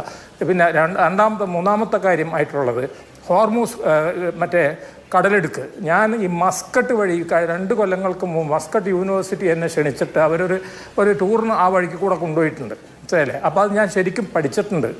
ഭീകരമാണ് സംഭവം. അങ്ങനെ പാറകളുടെ ഇടയിലൂടെയാണ് നമ്മൾ പോയിക്കൊണ്ടിരിക്കുന്നത്, അപ്പുറത്തും ഇപ്പുറത്തുമായിട്ടൊക്കെ. അപ്പം നേരത്തെ നമ്മുടെ വിദഗ്ധൻ ആൻ്റണി പറഞ്ഞ മാതിരി തന്നെ മനസ്സിലായില്ലേ, 2 കിലോമീറ്ററൊക്കെയാണ് ഇതിൻ്റെ ഗ്യാപ്പ് കിടക്കുന്നത്. ആ ഗ്യാപ്പിൻ്റെ ഉള്ളിൽ ഈ ഹോർമുസിൻ്റെ ഉൾക്കടലിൽ 2000 കപ്പലുകൾ കുടുങ്ങി കിടക്കുന്നുണ്ട്. ഇന്ത്യയുടെ തന്നെ 22 കപ്പൽ കുടുങ്ങി കിടക്കുന്നുണ്ടെന്ന് പറയുന്നുണ്ട്. അത് നേരത്തെ പറഞ്ഞ മാതിരി തന്നെ അത് മിസൈൽ മാത്രമല്ല, അപ്പുറത്തും ഇപ്പുറത്തൊക്കെ ഈ മലകളും അതിനപ്പുറത്തായിട്ട് മരുഭൂമിയും ഒക്കെ, അവിടെ നിന്നൊക്കെ ഈ റോക്കറ്റുകളൊക്കെ വിട്ട് ഞങ്ങളൊന്ന് ആലോചിച്ച് നോക്കും, ഒരു ഓയിൽ ടാങ്കറിന് മുകളിൽ ഒരു റോക്കറ്റ് പോയി വീണാൽ എന്തായിരിക്കും സ്ഥിതി ഉണ്ടാവുകയെന്ന്. അപ്പോൾ ഇതാണ് ശരിക്കും പറഞ്ഞിട്ടുണ്ടെങ്കിൽ നമ്മൾ മുഹമ്മദ് അലി ക്ലേ ഉപയോഗിച്ചിരുന്ന ടാക്ടിക്സിൻ്റെ ബോക്സിങ്ങിൽ റോപ്പഡോക് ട്രിപ്പ്, അതായത് കുറേ അടി നമ്മൾ ഇങ്ങോട്ടേക്ക് വാങ്ങുക, അടിച്ച് വാങ്ങിച്ചതിന് ശേഷം അവനെ തിരിച്ചടിക്കുക. ആ പോളിസി എടുത്തുകൊണ്ട് 2 സ്ഥലത്താണ് അവർ ആക്രമിച്ചത്. ഒന്ന് എക്കണോമിക്കൽ വാർഫെയർ, അതിലിപ്പോൾ ഇന്ത്യക്കും പ്രശ്നം ഉണ്ടാകാൻ പോകണം. രണ്ടാമതായിട്ട് ഉപയോഗിച്ചിട്ടുള്ള ജിയോഗ്രഫിക്കൽ അഡ്വാൻറ്റേജ്, അത് അവർ ഉപയോഗപ്പെടുത്തിയിരിക്കും. 3 ന്യൂ ടാക്ടിക്സ് വാറിൽ. എന്താണ് ആ ടാക്ടിക്സ്? അവരുടെ എയർക്രാഫ്റ്റ് കാരൊക്കെ ദൂരെ കിടക്കുകയാണ് ഇപ്പോൾ പേടിച്ചിട്ട്. എന്താണ് നമ്മൾ യുക്രൈനിൽ ഉപയോഗിച്ച സമയത്ത് തന്നെ നമ്മൾ ഉപയോഗിച്ചിരിക്കുന്ന ഡ്രോൺ വാർഫെയറും മിസൈൽ വാർഫെയറും. അതാണ് ഡിയോഗോ ഗാർസിയെ പറ്റി പറഞ്ഞത്. അപ്പോൾ പുതിയൊരു യുദ്ധതന്ത്രം ഉപയോഗിക്കണം. എയർക്രാഫ്റ്റ് കാരിയറും വേണ്ട, ഫൈറ്റർ എയർക്രാഫ്റ്റും വേണ്ട. ഇതൊക്കെ ഇവർ എയർക്രാഫ്റ്റ് കാരൊക്കെ മറ്റേത് പ്ലെയിനൊക്കെ എടുത്ത് ഇവർ പൂത്തി വെച്ചിരിക്കണം. അത് എന്ത് പറ്റിയെന്ന് നമ്മുടെ ഇറാൻ നേവിക്കും ഇറാൻ മറ്റേ വ്യോമസേനയ്ക്ക് എന്ത് പറ്റിയെന്ന് ആർക്കും അറിഞ്ഞൂടാ. അത് പുറത്തു വന്നിട്ടില്ല. അപ്പോൾ അതിൽ നിന്ന് തന്നെ നമുക്ക് മനസ്സിലാവാം ഇത് വളരെ ദീർഘദൃഷ്ടിയോടുകൂടി അവർ ചെയ്തിട്ടുള്ള ഒരു തന്ത്രമാണ്. അമേരിക്ക യഥാർത്ഥത്തിൽ ഒറ്റ വാക്കും കൂടെ പറഞ്ഞുകൊണ്ട് ഞാൻ അവസാനിപ്പിക്കുക. ഡൊണാൾഡ് ട്രംപ് പറഞ്ഞിരുന്നത് V fight from bring piece from A position of strength എന്നാണ്. എന്നിട്ട് അദ്ദേഹം പറഞ്ഞിരുന്നത് കൊസോവോയിൽ ഞങ്ങൾ ഇടപെട്ടു, ഞങ്ങൾ അർമേനിയയിൽ ഞങ്ങൾ ഇടപെട്ടു, ഇന്ത്യയിൽ ഞങ്ങൾ ഇടപെട്ടിട്ടാണ് സമാധാനം വന്നത്, ഗാസയിൽ ഞങ്ങൾ ഇടപെട്ടിട്ടാണ് സമാധാനം വന്നത്. 8 സ്ഥലത്ത് ലോകത്ത് സമാധാനം വന്നു. ശരിക്കും സമാധാനം വേണ്ടി വരുന്ന യുക്രൈനിൽ ഒന്നും നടന്നില്ലല്ലോ, ഒരു സമാധാനമാണ് നടക്കുന്നില്ല. ഗാസയിൽ ശരിക്കും പറഞ്ഞാൽ അവിടെ പീസൊന്നും ട്രീറ്റിയൊന്നും ഉണ്ടായിട്ടില്ല, വെടിനിർത്തലാണ്. അപ്പോൾ ഇവിടെയും ഇതേമാതിരി തന്നെ നേരത്തെ പറഞ്ഞ മാതിരി തന്നെ ഇതൊരു വെടി നിർത്തി വെച്ചിരിക്കുന്ന താൽക്കാലികമെന്ന് മാത്രമേ ഉള്ളൂ. അതുകൊണ്ട് ഇങ്ങനെ നോക്കുമ്പോൾ ലാസ്റ്റിൽ ഒറ്റ കാര്യം പറയാം, ഈ 24 ദിവസം പിടിച്ചു നിന്നു എന്നുള്ളത് പറയുമ്പോൾ തന്നെ അത് ഇറാൻ്റെ വിജയമായിട്ട് ഞാൻ കാണുന്നു. ശരി, ഞാൻ താങ്കളിലേക്ക് മടങ്ങി വരാം. ശ്രീ ഭാസ്കർ രാജ്, താങ്കൾ ദുബായിലാണ്, അവിടുത്തെ എല്ലാ കാര്യങ്ങളും കൃത്യമായി താങ്കൾക്കറിയാം. ഭരണകൂടം അവിടെയുള്ള ജനങ്ങൾക്കൊപ്പമുണ്ട്, അത് പല രീതിയിൽ അവർ പ്രകടിപ്പിക്കുകയും ചെയ്യുന്നുണ്ട്, അത് പൗരന്മാരെ ബോധ്യപ്പെടുത്തുകയും ചെയ്യുന്നുണ്ട്. ഇന്നലെ ഇപ്പം ഡൊണാൾഡ് ട്രംപ് 48 മണിക്കൂർ എന്ന മുന്നറിയിപ്പ് കൊടുക്കുമ്പോൾ ഇറാന്റെ മറുപടി അങ്ങനെയാണെങ്കിൽ ഞങ്ങൾ തിരിച്ചടിക്കും ഗൾഫ് നാടുകളിലുള്ള അമേരിക്കയുടെ എണ്ണപ്പാടങ്ങളിൽ. അതൊരു ഭീഷണിയുടെ സ്വരമാണ്. എൻ്റെ ചോദ്യം, അവിടെയുള്ള പ്രവാസികൾക്ക് അല്ലെങ്കിൽ അവിടെയുള്ള പൗരന്മാർക്ക് സാമ്പത്തികമായി നഷ്ടമാകുന്നുണ്ടോ, ജോലി നഷ്ടപ്പെടുന്നുണ്ടോ, ആ രീതിയിൽ പ്രതിസന്ധി ഉണ്ടോ അവിടെ ഗൾഫ് രാജ്യങ്ങളിൽ? സ്വാഭാവികമായിട്ട് ഏത് യുദ്ധം ഉണ്ടായാലും പ്രതിസന്ധി ഉണ്ടാകും, സാധാരണക്കാരെ ബാധിക്കും. അവരുടെ ഏറ്റവും വലിയ പ്രശ്നം എന്ന് പറയുന്നത് ഇപ്പൊ നമ്മുടെ പാനൽ മെമ്പേഴ്സ് പറഞ്ഞ പോലെ തന്നെ ട്രംപിന്റെ നിരുത്തരവാദിത്വപരമായ പ്രസ്താവനകള്, പരസ്പര വിരുദ്ധമായ നിലപാടുകൾ, ഇതെല്ലാം ഈ യുദ്ധത്തിന്റെ ഗതിയെ വല്ലാതെ ബാധിച്ചുകൊണ്ടിരിക്കുകയാണ്. അപ്പൊ ഇതിനിടയ്ക്ക് ഈ അസ്വസ്ഥതയുള്ള ഇടയ്ക്കാണ് നമുക്ക് ഏറ്റവും കൂടുതൽ അനിശ്ചിതത്വമാണ് ഇവിടെ അനുഭവപ്പെടുന്നത്. അനിശ്ചിതത്വം ഉണ്ടെങ്കിൽ തന്നെയും UAE വെളിയിൽ കാണുന്ന പോലെ അല്ലെങ്കിൽ ഇന്ത്യയിൽ നിന്ന് റിപ്പോർട്ട് ചെയ്യുന്ന പോലെ അല്ലെങ്കിൽ മറ്റു ഭാഗങ്ങളിൽ റിപ്പോർട്ട് ചെയ്യുന്ന പോലെ ഇവിടെ ഒരു ആശങ്ക ഉണ്ടെങ്കിൽ തന്നെയും ഇവിടെ ഒരു ക്രൈസിസ് ഇല്ല എന്നുള്ളതാണ്. കഴിഞ്ഞ തവണത്തെ ചർച്ചയിൽ ഞാൻ ആ ക്രൈസിസ് ഇല്ലെന്ന് പറഞ്ഞപ്പോൾ പലപ്പോഴും അതിനെതിരായിട്ട് പല ആളുകളും വളരെ രൂക്ഷമായി പ്രതികരിക്കുകയുണ്ടായിട്ടുണ്ടായിരുന്നു. പക്ഷെ യഥാർത്ഥത്തിൽ ഇവിടെ അങ്ങനെ ഒരു ക്രൈസിസ് ഇല്ല. എന്നാൽ ആശങ്കയുണ്ട്, ഉത്കണ്ഠയുണ്ട്. ജോലി നഷ്ടപ്പെടുമെന്ന് പറഞ്ഞു കഴിഞ്ഞാൽ സ്വാഭാവികമായിട്ടും ഇവിടുത്തെ ഇക്കോണമി, പ്രത്യേകിച്ച് UAE ഇക്കോണമി, ദുബായ് ഇക്കോണമി എന്ന് പറഞ്ഞു കഴിഞ്ഞാൽ അവിടുത്തെ ട്രേഡിങ്, അല്ലെന്നുണ്ടെങ്കിൽ ഹോസ്പിറ്റാലിറ്റി ഇൻഡസ്ട്രി, സന്ദർശകരുടെ വരവ്, ഇതൊക്കെ അനുസരിച്ചിട്ടാണ് പലപ്പോഴും ഇവിടുത്തെ ഇക്കോണമിയുടെ ഗതിവിഗതികൾ വരുന്നത്. ഇവിടെ സന്ദർശകരുടെ എണ്ണം കുറഞ്ഞപ്പോൾ സ്വാഭാവികമായിട്ടും ഹോസ്പിറ്റാലിറ്റി ഇൻഡസ്ട്രിയിൽ ഹോട്ടലുകളിലെ ഓക്കുപ്പൻസി വളരെയധികം കുറഞ്ഞു. 20% കുറഞ്ഞു. സാധാരണ ഇപ്പൊ ഈ സീസണിൽ ഏതാണ്ട് 85 മുതൽ 100% വരെ ഓക്കുപ്പൻസി വരേണ്ടത് 20-25% ചുരുങ്ങിയിട്ടുണ്ട്. പിന്നെ അതുപോലെ തന്നെ ട്രേഡിംഗ് ഉണ്ടായിട്ടില്ല. ലോജിസ്റ്റിക്സ് മേഖലകൾ വരുന്നുണ്ട്. കൺസ്ട്രക്ഷൻ മേഖലയിലെ അനിശ്ചിതത്വമുണ്ട്. ഇതേ കാരണം കൊണ്ട് തന്നെ ജോലി തൽക്കാലം നഷ്ടപ്പെട്ടിട്ടില്ലെങ്കിലും ചില മേഖലകളിലുള്ളവരോട് തൽക്കാലം ലോങ് ലീവിന് പോകാൻ പറഞ്ഞിട്ടുണ്ട്. പ്രത്യേകിച്ച് ലോജിസ്റ്റിക്സിന്, ഹോട്ടലുകളിലും അത് തന്നെയാണ് സംഭവിച്ചിട്ടുള്ളത്. പക്ഷേ അതുപോലെ തന്നെ എന്നാൽ സാധാരണക്കാരുടെ ജീവിതത്തെ ബാധിക്കുന്ന വിധത്തിലുള്ളതായി ഇൻഫ്ലേഷൻ ചെറുതായിട്ട് വർദ്ധിപ്പിച്ചിട്ടുണ്ട്. പക്ഷേ സാധനങ്ങളുടെ വരവോ അല്ലെന്നുണ്ടെങ്കിൽ അവയുടെ ഉപലബ്ധിയോ കുറഞ്ഞിട്ടില്ല എന്നുള്ളതാണ്. പ്രത്യേകിച്ച് ഇപ്പോൾ നമ്മുടെ പുണ്യമാസമായിരുന്നു. ഈ സമയത്ത് നേരത്തെ എല്ലാ സൂപ്പർ മാർക്കറ്റിലും ആവശ്യത്തിന് സാധനങ്ങൾ കരുതി വെച്ചിരുന്നു. അങ്ങനെ വിലക്കയറ്റം ഉണ്ടായിട്ടില്ല. നേരത്തെ തന്നെ പല സൂപ്പർ മാർക്കറ്റുകളിലും പലപ്പോഴും വിലക്കയറ്റം ഉണ്ടാവില്ല. അതായത് പ്രൈസ് ഫിക്സേഷനും അല്ലെന്നുണ്ടെങ്കിൽ പ്രൈസ് സ്റ്റെബിലിറ്റി അവർ നേരത്തെ ഗവൺമെന്റിന് ഒരു വാക്ക് കൊടുത്തിട്ടുണ്ടായിരുന്നുകൊണ്ട് അതുണ്ടായിട്ടില്ല.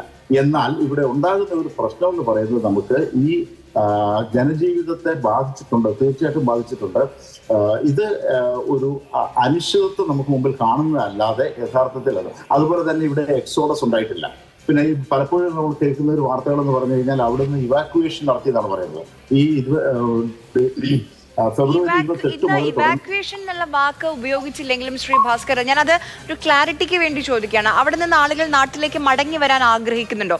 ഇപ്പൊ ഇന്ന് പ്രധാനമന്ത്രി പാർലമെന്റിൽ സംസാരിച്ച സമയത്ത് ഇറാനിൽ നിന്നടക്കം ഇസ്രയേലിൽ നിന്നടക്കം ഗൾഫ് രാജ്യങ്ങളിൽ നിന്ന് ആകെ 3,75,000 പേർ മടങ്ങി വന്നു നാട്ടിലേക്ക് എന്ന് പറഞ്ഞു.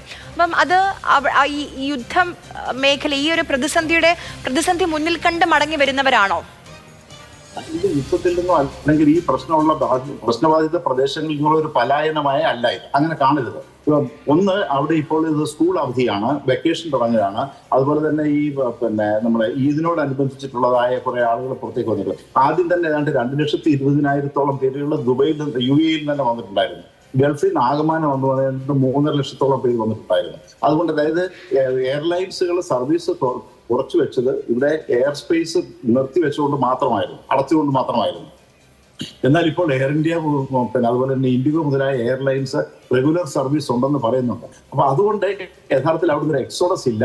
അതുപോലെ തന്നെ പല ആളുകളും അവിടുന്ന്, കാരണം ഇത് ദുബൈയിൽ നമ്മൾ നേരത്തെ കണ്ടിട്ടുള്ളതാണ്. 2008 ശേഷവും 2008, 2015 അതുപോലെ തന്നെ കോവിഡ് സമയത്ത് ഇവിടുന്ന് ഒരിക്കൽ പോലും പലായനം ഉണ്ടായിട്ടില്ല. ഇതുപോലെ പലായനം ഒരിക്കലും ഉണ്ടായിട്ടില്ല. അപ്പൊ ഇത് പലായനമല്ല, അല്ലെന്നുണ്ടെങ്കിൽ ഇതൊരു ഇവാക്യുവേഷൻ അല്ല. പലപ്പോഴും നമ്മൾ പക്ഷെ ഉണ്ട് ചില സ്വാഭാവികമായിട്ടും കുവൈറ്റിൽ ചില ഭാഗങ്ങളിൽ നിന്നും, സൗദി അറേബ്യയിൽ നിന്നും, അതുപോലെ ഇറാഖിൽ നിന്നും എയർലൈൻസും മറ്റ് സൗകര്യം കിട്ടാത്തത് കൊണ്ട് കുറെ പേര് ഗവൺമെന്റിന്റെ സഹായം ആവശ്യപ്പെട്ടു. പക്ഷേ അതൊരിക്കലും ഇവാക്യുവേഷൻ ആയിരുന്നില്ല.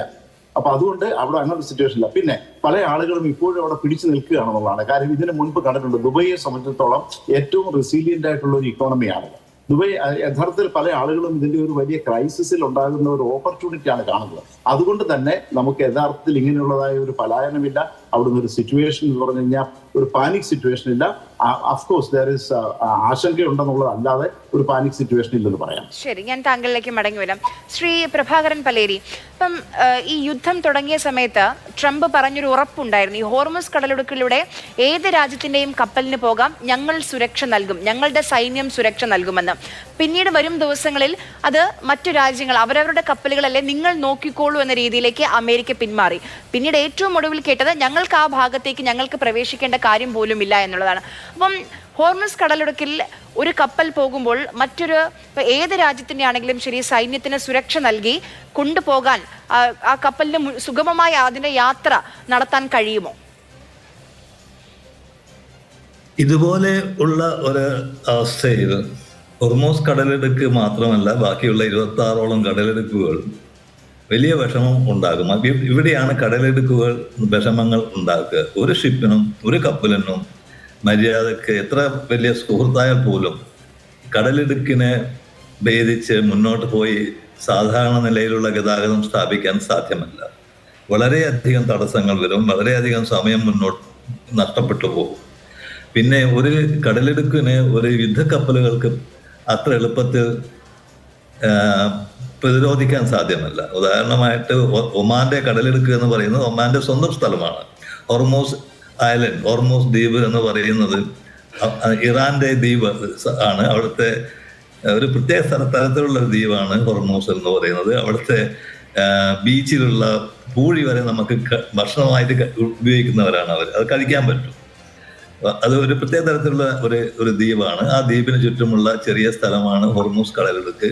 അവിടെ ആ രാജ്യത്തിന്റെ ആരാണോ ഹോർമൂസ് കടലിടുക്കിന്റെ ഉടമസ്ഥനായിരിക്കുന്നത്, ഇപ്പം മൊസന്തം യുണൈറ്റഡ് അറബ് എമിറേറ്റ്സിന്റെ സ്ഥലമല്ല, പക്ഷേ നമ്മുടെ മസ്കറ്റ് റോയൽ സൽത്തനേറ്റ് ഓഫ് ഒമാന്റെ സ്ഥലമാണ് ഒരു ഭാഗം, മൊസന്തം പെനിൻസുല, വേറൊരു ഭാഗം ഇറാൻ്റെതാണ്. അവരുടെ സമ്മതമില്ലാതെ നമുക്ക് അങ്ങനെ പോകാൻ സാധ്യമല്ല, മര്യാദക്ക് പോകാൻ സാധ്യമല്ല. അല്ലാതെ തന്നെ ഒരു കടലിടുക്ക് എന്ന് പറയുന്ന ഒരുപാട് സമയം എടുക്കുന്നതാണ്.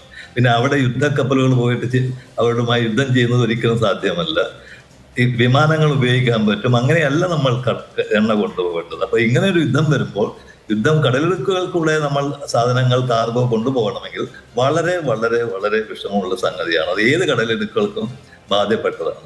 അപ്പൊ അത് നമ്മൾ അങ്ങനെ നോക്കിയിട്ട് കാര്യമില്ല. കടലിടുക്ക്, ഹോർമൂസ് കടലിടുക്കാണ് ഇറാന്റെ ഒരു വലിയ പ്രത്യേക, ഇറാൻ ഏക്കിലിസ് ഹീൽ അല്ല അത്, പക്ഷെ അത് ആക്രമിച്ച് കീഴടക്കണം. എന്നാൽ മാത്രമേ നമുക്കത് നമ്മൾ സ്വന്തമാക്കി കഴിഞ്ഞാൽ ശരി കൊണ്ടുപോകാൻ സാധ്യം. പക്ഷെ അത്ര എളുപ്പമല്ല ഇത് ഇവിടെ ഞാൻ കാണുന്നത്. അത് മാത്രമല്ല, ഇവിടെ ഇപ്പോൾ നടക്കുന്ന ഈ സംഗതി എത്രമാത്രം ശരിയാണ് നമ്മൾ കേൾക്കുന്നത് എന്ന് എനിക്കറിയില്ല. അതും ഞാൻ നേരത്തെ പറഞ്ഞതാണ്. ആരും ഒരു രാജ്യവും അവിടെ ഹോർമൂസ് കടലിടുക്കൽ പോയിട്ട് യുദ്ധം ചെയ്യും എന്ന് എനിക്ക് തോന്നുന്നില്ല. കാരണം അതത്ര എളുപ്പമുള്ളൊരു സംഗതിയല്ല. പിന്നെ കപ്പൽ, ഇത് നാവികസേന യുദ്ധം ചെയ്യേണ്ട സ്ഥലമല്ല, ഇത് വിമാനങ്ങളാണ്, എയർ വാർഫെയർ ആണ് അവിടെ വേണ്ടത്. അപ്പോൾ അങ്ങനെയൊക്കെ നോക്കുമ്പോൾ ഇത് വലിയൊരു ബുദ്ധിമുട്ടുണ്ടാക്കുന്ന ഒരു സംഭവമാണ്. നമുക്കൊന്ന് കടലിടുക്ക് ശരിയായിട്ട് ഇനി യുദ്ധം നമുക്ക് സാധനങ്ങൾ കിട്ടുമെന്ന് വിചാരിക്കുന്നത് ശരിയല്ല. അത് യുദ്ധം നിന്നാൽ മാത്രമേ കടലിടുക്ക് ശരിയാകുള്ളൂ. ഇവിടെ നമ്മൾ കാണേണ്ട ഒരു പ്രത്യേക സംഗതി ഇറാനും അമേരിക്കയും തമ്മിലുള്ള സംഘർഷങ്ങളാണ്. 1951 മുതലാണ് ഇപ്പോൾ ഇതുവരെയുള്ള സംഘർഷം നടന്നുകൊണ്ടിരിക്കുന്നത്. അതിൽ 1979 അത് കുറച്ചുകൂടെ തീക്ഷ്ണമായി മാറി. അത് തുടർന്നുകൊണ്ടിരിക്കുകയാണ്. അത് നമുക്ക് നോക്കിയാൽ മനസ്സിലാവും. വളരെയധികം ഈ യുദ്ധ വിദ്യാർത്ഥികൾക്ക് ശ്രദ്ധിച്ചാൽ മനസ്സിലാവുന്ന എല്ലാ സംഗതികളാണ്. നയതന്ത്ര വിദ്യാർത്ഥികൾക്കും അത് മനസ്സിലാകും. അതിനിടയിൽ കൂടെ ഉണ്ടായിട്ടുള്ള ഇറാഖ് യുദ്ധമാണ് ഇറാഖിനെ നശിപ്പിച്ചത്. ഇറാഖ് യുദ്ധം 11 വർഷത്തോളം നീണ്ടുനിന്ന യുദ്ധത്തിൽ ഇറാഖിന് എല്ലാ തരത്തിലുള്ള സാമ്പത്തിക നഷ്ടങ്ങളുണ്ടായി. അതിന് പണം സമ്പാദിക്കാൻ വേണ്ടിയാണ് ഇറാഖ് കുവൈറ്റിനെ ആക്രമിച്ചത്. അവിടെ മുതലാണ് സദാം ഹുസൈൻ്റെ അവസാനം തുടങ്ങുന്നത്.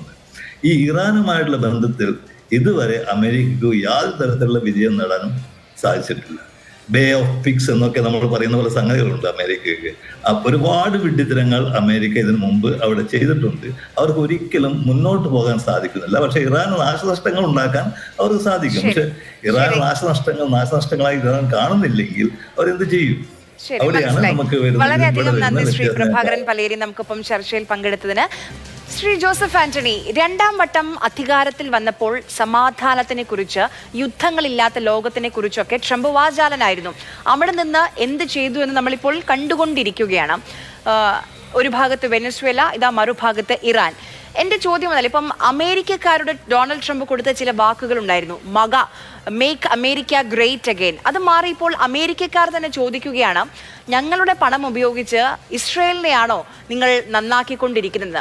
അപ്പം ഇതൊക്കെ ബോധ്യപ്പെട്ട് ട്രംപിന് തുടങ്ങി. കാരണം ട്രംപിന്റെ തന്നെ ആന്റി ടെററിസ്റ്റ് സ്ക്വാഡിന്റെ ഒക്കെ നേതാക്കൾ രാജിവെക്കുന്നു, ട്രംപിന്റെ അനുകൂലികൾ തന്നെ ശക്തമായ വിയോജിപ്പ് രേഖപ്പെടുത്തുന്നു. അപ്പോൾ ട്രംപിന് ഏതെങ്കിലും ഘട്ടത്തിൽ താൻ തുടങ്ങി വെച്ചത് ഒരു തെറ്റായി പോയി എന്നൊരു ബോധ്യത്തിലേക്ക് എത്തുകയാണോ ഈ 5 ദിവസത്തിന്റെ സൂചന? ഈ ഡൊണാൾഡ് ട്രംപ് എന്ന അമേരിക്കൻ പ്രസിഡന്റ് ഈ രണ്ടാമത്തെ തവണ അധികാരത്തിൽ വരുമ്പം അദ്ദേഹം ആ ക്യാമ്പയിനിൽ തന്നെ ജനങ്ങളോട് പറഞ്ഞ കാര്യമുണ്ട്.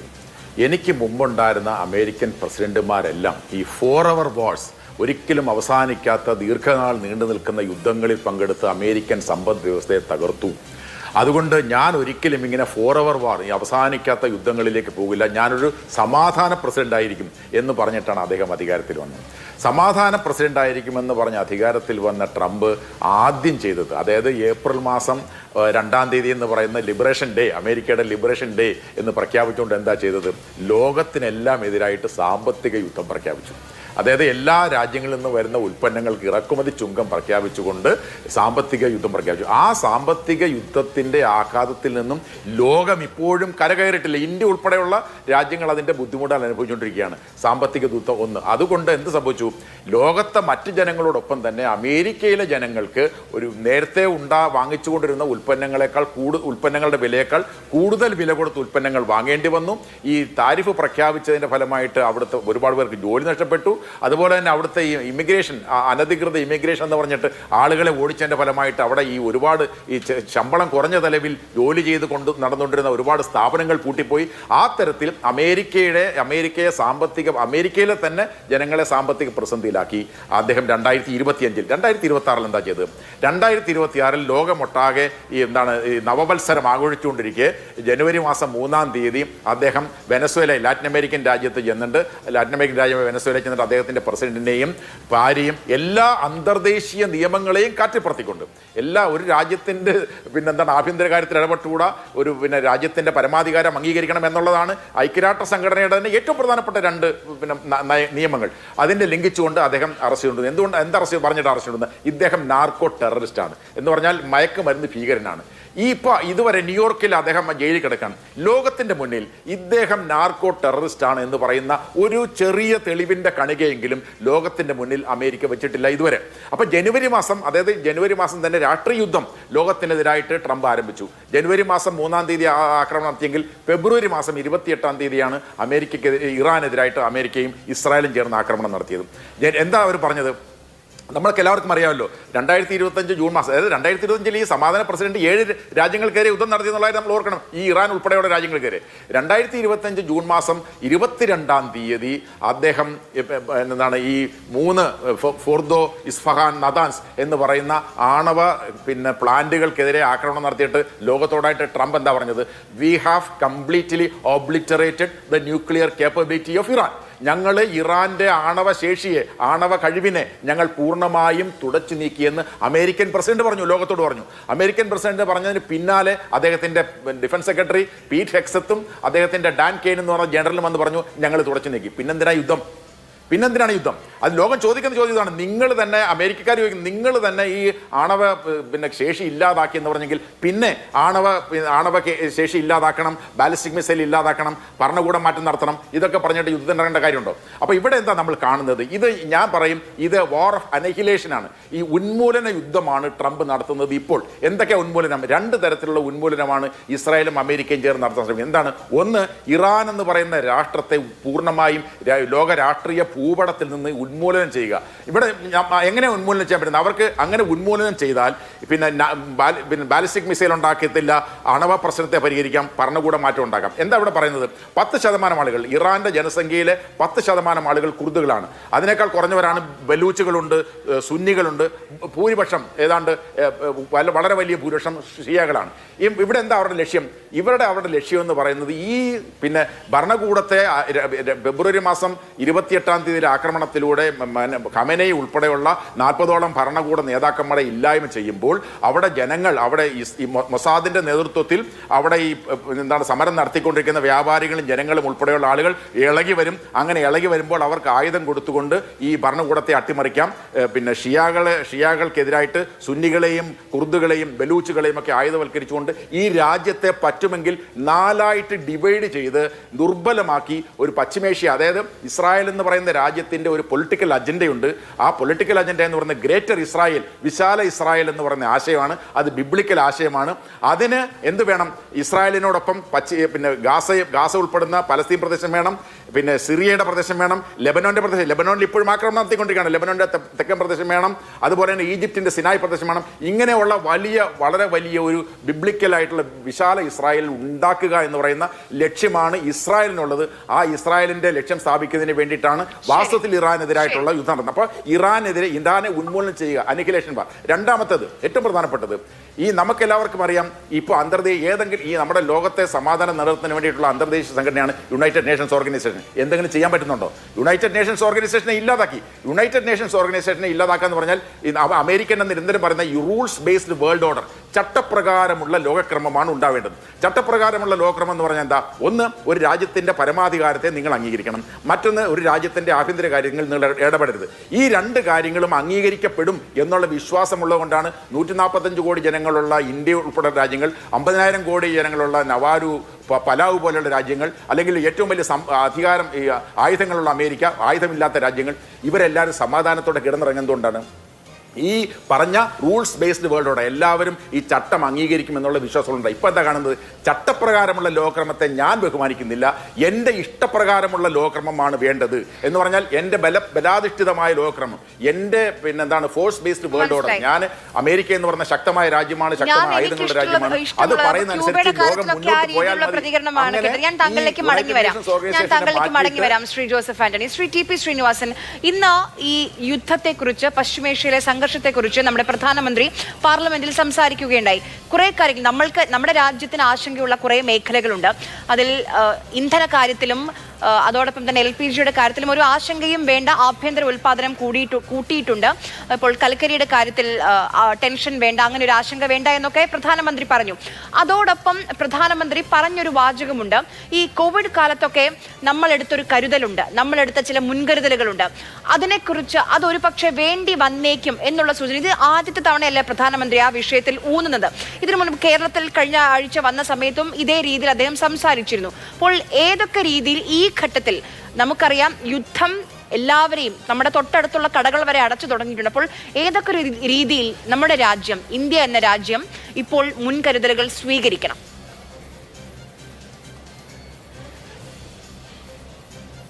ഇന്നത്തെ ചർച്ച തീർച്ചയായിട്ടും ഈ കാര്യത്തിലാണ് ഊന്നേണ്ടത്. പഴയ കഥകളൊക്കെ നമുക്കറിയാം, അത് പിന്നെയും പറഞ്ഞിട്ട് കാര്യമില്ല. നമ്മളുടെ ഇപ്പോഴത്തെ ഫോക്കസ് വേണ്ടത് ഗൾഫിനെ ഇത് എത്രമാത്രം ഇൻഫ്ലുവൻസ് ചെയ്യും. അതൊരു വലിയ ക്രൈസിസാണ്. ഇപ്പോൾ നമ്മൾ ഇലക്ഷൻ എന്ന് പറയുന്നു, ഇനി അടുത്ത് വരുന്ന കേരള ഗവൺമെൻറ് ആരായാലും അവരുടെ ഏറ്റവും വലിയ ഉത്തരവാദിത്വം ഈ ഗൾഫിലെ മലയാളികളെ അല്ലെങ്കിൽ ഇന്ത്യക്കാരെ സംരക്ഷിക്കുക എന്നുള്ളതാണ്. അതിനാരും ഒരു പ്രാധാന്യം ഇപ്പോൾ നൽകുന്നില്ല. ഈ കഥകളൊന്നും പറഞ്ഞിട്ട് കാര്യമില്ല. പക്ഷേ ഈ യുദ്ധം ഇന്ന് പ്രധാനമന്ത്രി പറഞ്ഞത് വളരെ പ്രധാനപ്പെട്ട കാര്യമാണ്. അതിലാണ് നമ്മൾ ചർച്ച ചെയ്യേണ്ടത്. അവിടെ ക്രൈസിസ് ഇല്ല എന്ന് പറഞ്ഞ് ശരിയായിരിക്കാം, പക്ഷേ ക്രൈസിസ് ഇല്ല എന്ന് പറയാൻ പറ്റില്ല. ക്രൈസിസ് എപ്പോഴെങ്കിലും വരാവുന്നതേ ഉള്ളൂ. 9 മില്യൺ ഇന്ത്യൻ നാഷണൽസാണ് അവിടെ ഉള്ളത്. അവരൊക്കെ നാട്ടിലെ പണമെല്ലാം എടുത്ത് സുഖമായിട്ട് ജീവിക്കാൻ ഗൾഫ് രാജ്യങ്ങളിലേക്ക് പോയവരാണ്. അവിടെ ക്രൈസിസ് ഇല്ല എന്ന് പറയാൻ പറ്റുമോ? അവരുടെ പണത്തിൻ്റെ വില കുറയുന്നത് തന്നെ ഒരു വലിയ ക്രൈസിസാണ്. അപ്പോൾ അതാണ് നമ്മൾ ചർച്ച ചെയ്യേണ്ടത്. എന്തായിരിക്കും ഇതിൻ്റെ ഇഫക്റ്റ് നമ്മുടെ പോപ്പുലേഷൻ? 9 മില്യൺ പോപ്പുലേഷനെ ഇവാക്യുവേറ്റ് ചെയ്യാനും നോക്കില്ല. കുവൈറ്റിൻ്റെ കാലത്ത് നമ്മളൊരു പാഠം പഠിച്ചാണ്. എന്താണ് ചെയ്തത്? നമ്മുടെ വിദേശകാര്യമന്ത്രി പോയിട്ട് ആളുകളെ ഇങ്ങോട്ട് അദ്ദേഹത്തിൻ്റെ വിമാനത്തിൽ തന്നെ കൊണ്ടുവന്നു. അതൊരു വലിയ നെഗറ്റീവ് റിയാക്ഷനാണ് കുവൈറ്റിലുണ്ടായത്. ഒരു യുദ്ധം ഉണ്ടാകുമ്പോൾ നിങ്ങളുടെ ആളുകളെ എടുത്തുകൊണ്ട് പോകാനാണോ നിങ്ങൾ ശ്രമിക്കേണ്ടത്? അപ്പോഴാണ് ഞങ്ങൾക്ക് ആവശ്യം ഡോക്ടേഴ്സിനെ ആവശ്യം, നഴ്സസിനെ ആവശ്യം. അപ്പോൾ ഒരു ഇവാക്വേഷൻ പോളിസി നമ്മൾ കുവൈറ്റ് ചെയ്തത് തീർച്ചയായിട്ടും ഒരു നെഗറ്റീവ് ഇമ്പാക്റ്റാണ് അറബ് രാജ്യങ്ങളുണ്ടായത്. ഞാനന്ന് അതിനെപ്പറ്റി ഡീൽ ചെയ്തിട്ടുള്ളതാണ്. അപ്പോൾ അത് നമ്മൾ ചെയ്യാത്തത് ശരിയാണ്. പക്ഷേ നമ്മൾ പ്രിപ്പയർ ചെയ്യണം. എത്ര ബില്യൺ ഡോളേഴ്സിൻ്റെ ആവശ്യമായിരിക്കും ഇന്ത്യക്കാർക്ക് വരിക, ഏത് തരത്തിലായിരിക്കും നമ്മളവരെ റീഹാബിലിറ്റേറ്റ് ചെയ്യേണ്ടി വരിക. കാരണം ഇപ്പോൾ ഒരു സ്വർഗമായിട്ടിരിക്കുന്ന ഗൾഫ് രാജ്യങ്ങൾ, അവിടുത്തെ പണം നഷ്ടപ്പെടുകയാണെങ്കിൽ ഇവർക്കൊക്കെ മടങ്ങി വരേണ്ടതായിട്ട് വരും. അപ്പോൾ അതുകൊണ്ട് ആ കാര്യങ്ങളിലാണ് ഇപ്പോൾ നമ്മുടെ രാഷ്ട്രീയക്കാരെല്ലാം രാഷ്ട്രീയം ചർച്ച ചെയ്യുന്നവരും ആര് പോലും ഇത് പറഞ്ഞതായിട്ട് കേട്ടിട്ടില്ല. ഞങ്ങൾ ഈ യുദ്ധം അവസാനിച്ചു കഴിഞ്ഞാൽ ഞങ്ങൾ അവിടെയുള്ള മലയാളികളെ സംരക്ഷിക്കും എന്ന ഒരൊറ്റ വാക്ക് പോലും ഒരു രാഷ്ട്രീയ പാർട്ടിയും പറഞ്ഞ് ഞാൻ കേട്ടിട്ടില്ല. അതാണ് നമ്മുടെ ചർച്ച. എന്താണ് അവിടെ ക്രൈസിസ് ഇല്ല എന്നുള്ളത് ഞാൻ സമ്മതിക്കുന്നു, അദ്ദേഹത്തിന് അറിയാമായിരിക്കും. പക്ഷേ ക്രൈസിസ് ഈസ് ഓൾറെഡി ദെയർ. എല്ലാവർക്കും ടിക്കറ്റ് കിട്ടുമായിരുന്നെങ്കിൽ, എല്ലാവർക്കും പ്ലെയിൻ കിട്ടുമായിരുന്നെങ്കിൽ ഇതിൽ കൂടുതൽ ആളുകൾ ഇന്ത്യയിലേക്ക് തിരിച്ചു വരുമായിരുന്നു. സ്കൂളുകൾ അടച്ചിരിക്കുകയാണ്, ഫ്രം ഹോം ജോലി ചെയ്യാം. അപ്പോൾ അവരെന്തിനാണ് ഈ യുദ്ധത്തിൻ്റെ മുമ്പിൽ നിന്നിട്ട് ഈ ഭയപ്പെട്ട് ജീവിക്കുന്നത് എന്ന് ചിന്ത വരും. അവർ വരണ്ട എന്ന് വിചാരിച്ചിട്ടല്ല. പക്ഷേ ആ ക്രൈസിസ് നമ്മൾ മനസ്സിലാക്കി അതിനനുസരിച്ചുള്ള നടപടികൾ സ്വീകരിക്കുകയാണ് ഗവൺമെൻറ് ഓഫ് ഇന്ത്യയും ഗവൺമെൻറ് ഓഫ് കേരളയും ഉണ്ടാകുന്നത്. ഇന്നൊരു ശുഭപ്രതീക്ഷയാണ് നമുക്കുള്ളത്. രണ്ടുപേർക്കും ഡീൽ വേണം, അവർക്കൊരു ഡീൽ വേണം, എനിക്കൊരു ഡീൽ വേണം എന്ന് പറയുന്നത് സത്യമാണ്. അപ്പോൾ അങ്ങനെയാണെങ്കിൽ അത് വരുമ്പോഴുണ്ടാകുന്ന അതിൻ്റെ ഭവിഷ്യത്തുകളെ പറ്റിയാണ് നാം ചർച്ച ചെയ്യേണ്ടതും നമ്മുടെ ഗവൺമെൻറ്, കേരള ഗവൺമെൻറ് ആയാലും ഇന്ത്യൻ ഗവൺമെൻറ് ആയാലും അതിന് ഊന്നൽ കൊടുക്കുകയും ചെയ്യേണ്ടതെന്നാണ് എൻ്റെ അഭിപ്രായം. ശരി, ശ്രീ ഫസൽ ഗഫൂർ, ഇന്നാണ് പ്രധാനമന്ത്രി ഇതേക്കുറിച്ച് നമ്മൾ എന്തൊക്കെ മുൻകരുതലുകൾ സ്വീകരിച്ചിട്ടുണ്ട് എന്ന് പ്രധാനമന്ത്രി പറഞ്ഞു. അതിലപ്പുറം പ്രധാനമന്ത്രി പറഞ്ഞൊരു കാര്യമുണ്ട്, ചർച്ചകൾ അനിവാര്യമാണെന്ന് പറയുമ്പോഴും യുദ്ധം നീളാനാണ് സാധ്യത. അവിടെ ഇറാൻ ഇറാഖ് 8 വർഷം നീണ്ടൊരു യുദ്ധമാണ്. അപ്പോൾ ഇറാനെ സംബന്ധിച്ച് ദൈർഘ്യമേറിയ യുദ്ധം ചെയ്ത് അറിവുണ്ട്, അതിൻ്റെ അനുഭവ സമ്പത്തുമുണ്ട്. അതുകൊണ്ട് ഒരു ഹ്രസ്വമായ ഒരു യുദ്ധം, ഒരു ഷോർട്ട് ടേം യുദ്ധം ഇറാനെ കീഴ്പ്പെടുത്തുന്നു, അവിടെ ഭരണമാറ്റം നടത്തുന്നു, ഒരു പാവ സർക്കാരിനെ ഞങ്ങൾ അവിടെ സ്ഥാപിക്കുന്നു, ഞങ്ങൾ മടങ്ങി വരുന്നു, ജയിച്ചു, അതായിരുന്നു ലക്ഷ്യം. പക്ഷേ അതിനി നടപ്പില്ല എന്ന് ബോധ്യപ്പെട്ടു തുടങ്ങിയോ? അണ്ടർ എസ്റ്റിമേറ്റ് ചെയ്തിരുന്നോ ഇറാനെ? തീർച്ചയായിട്ടും ഇറാൻ അവർ അണ്ടർ എസ്റ്റിമേറ്റ് ചെയ്തിട്ടുണ്ട്. ഒന്നാമത് തന്നെ ഞാൻ പറഞ്ഞില്ല, അതിൻ്റെ ജോഗ്രഫി അതിനൊന്നും അവർ തീരെ കണക്കിലെടുത്തിട്ടില്ല. പിന്നെ ഡോക്ടർ ശ്രീനിവാസൻ പറഞ്ഞ മാതിരി നമ്മൾ കുറച്ച് മനസ്സിലാക്കേണ്ട ഒരു കാര്യം, ഇതിൽ വലിയൊരു കോംപ്ലിക്കേഷൻ ഉണ്ട് ഈ പറഞ്ഞതിൽ. ഡോക്ടർ ശ്രീനിവാസൻ പറഞ്ഞതിന് ഞാൻ മറുപടി പറയാം. അത് നമ്മൾ ഗൾഫിൽ നിന്നൊക്കെ എൻ്റെ മകൻ തന്നെ അവിടെ ഉണ്ട്, ശാരദ എയർപോർട്ടിൻ്റെ മുന്നിൽ താമസിക്കുന്ന കുട്ടികളൊക്കെ ആയിട്ട്. ഇവരോടൊക്കെ നമ്മൾ സംസാരിക്കുമ്പോൾ ഇവർ പറയണത് എന്താ പറയുക, അങ്ങനെ വലിയ ക്രൈസിസ് ഒന്നുമില്ല, ഇവിടെ ഡ്രോണിൻ്റെ ഡെബ്രിയൊക്കെ വീണിട്ടുള്ളൂ, ഡ്രോൺ വീണിട്ടില്ല, നിങ്ങൾ നോക്കൂ എത്ര ആൾ മരിച്ചു, വളരെ കുറച്ച് ആൾക്കാർ മരിച്ചിട്ടുള്ളൂ.